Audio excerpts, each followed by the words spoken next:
Hello to you. I'm Robin Reynolds from Ink and Alchemy. I'm an artist and a creative coach living in Albuquerque, New Mexico, and I help people get that crazy good life by tapping into their inner artist and filling their lives with creative joy and passion. Today's topic is privacy as it relates to creative work. Thank you so much for joining me. Before we dive deeply into this topic, let's define privacy in this context. If you look the word up in the dictionary, you'll find multiple definitions with slightly different nuances. For our discussion today, I'm thinking of concepts like solitude, seclusion, freedom from intrusion, and scrutiny.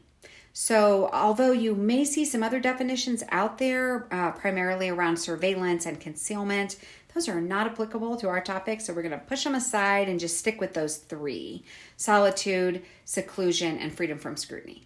Okay, super. So let's get started. For me personally, while I enjoy collaborating or being in a group setting from time to time, my deepest and best creative work is usually done alone, which I find super surprising because I'm a real people person. Which do you prefer? I suspect most of us are a mix of both, but I would love to hear your opinions on this, and feel free to leave comments on this video below. For me, I can sum up the definition of privacy as safety, and I know that I definitely need a certain amount of emotional safety or the assurance of privacy to feel true creative freedom.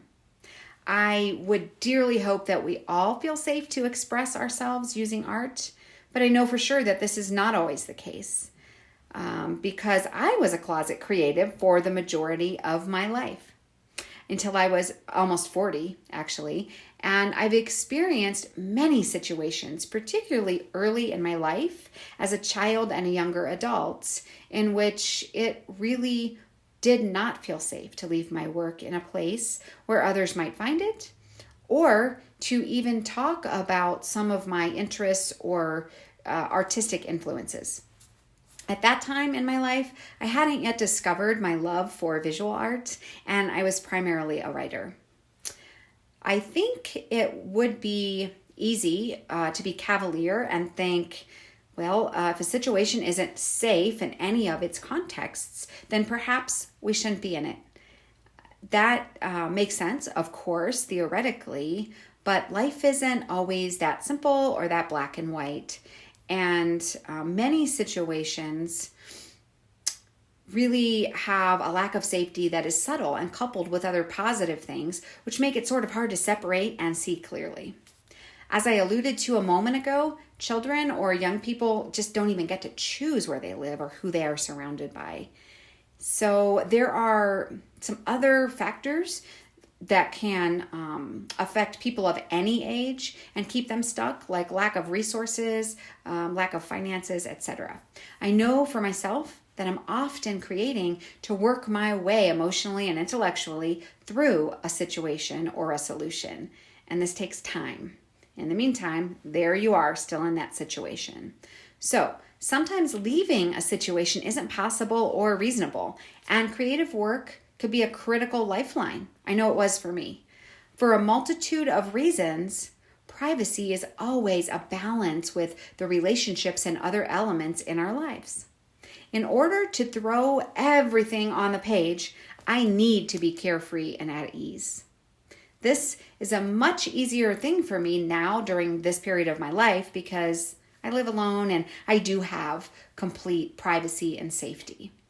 But in the past, I have definitely had to negotiate and establish boundaries many, many times. And I suspect that this is true for all of you creatives and, in fact, just people, right? This is something we need to be better at. So how do we gain the privacy or safety we need to fully embrace a creative practice?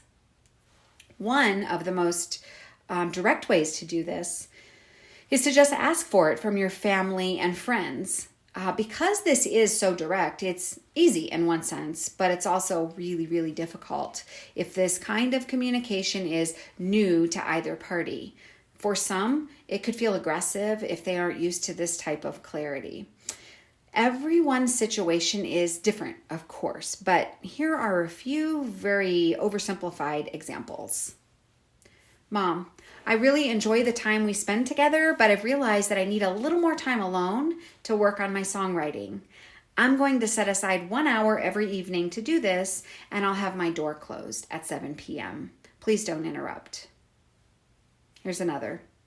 Brenda, it's really important for me to have privacy when I'm painting, and I'm frequently being interrupted while I'm working. I know that sometimes you need help from me, but can we agree that unless the issue is urgent, you will only interrupt me after I'm done with my work? Of course, you'll probably need to define urgent in that case. And I do acknowledge that your creative time isn't always done on a calendar or a schedule, but I would assert that when you're trying to establish this trust and respect in this area, being clear on the time can really help with the boundaries. Here's another one. Mark, my writing notebook is private and I've noticed that you have been rifling through it. Please respect my privacy in the future. This one's pretty simple and doesn't need much explanation. For each of these, you may need to remind people multiple times, especially if there are children or family members who are used to having full access to you and your attention 24/7. In order for this to work, and this is the critical piece, you, my friend, must believe that your need and right to privacy is reasonable and important. If you don't buy into that, it will be difficult, if not impossible, to effectively set and hold this boundary. And of course, lead by example and grant others the same respect and privacy that you are requesting from them. On a slightly different note and related to privacy, let's quickly talk about digital interruptions. This is a pretty big hurdle for me lately. The obvious solution is to turn off all of your notifications and devices, but this doesn't always seem practical to me. I find it a challenge because I may be waiting on a response or a call, or I may need to use those devices to look things up, get some inspiration, take photos, or even create a video like I'm doing now. When that happens, I can see the notifications as I'm doing so, and then I get pulled right back into the vortex. One of the solutions is using an app to selectively turn off services. I won't mention any specifics here, but they're super simple to search online, and you can find those yourself. Before we end for today, I would like to first remind you that you deserve time, space, and privacy to create. This is just a reminder to all of us, including me. And I'd also like to invite you to my free creative challenge, Best Year Yet. It's super simple and it's not too late to start. Here's how it works. I send you prompts and you create super fabulous creative work. That's it. You can find the details and other free resources at my website, robin-reynolds.com. Goodbye for now.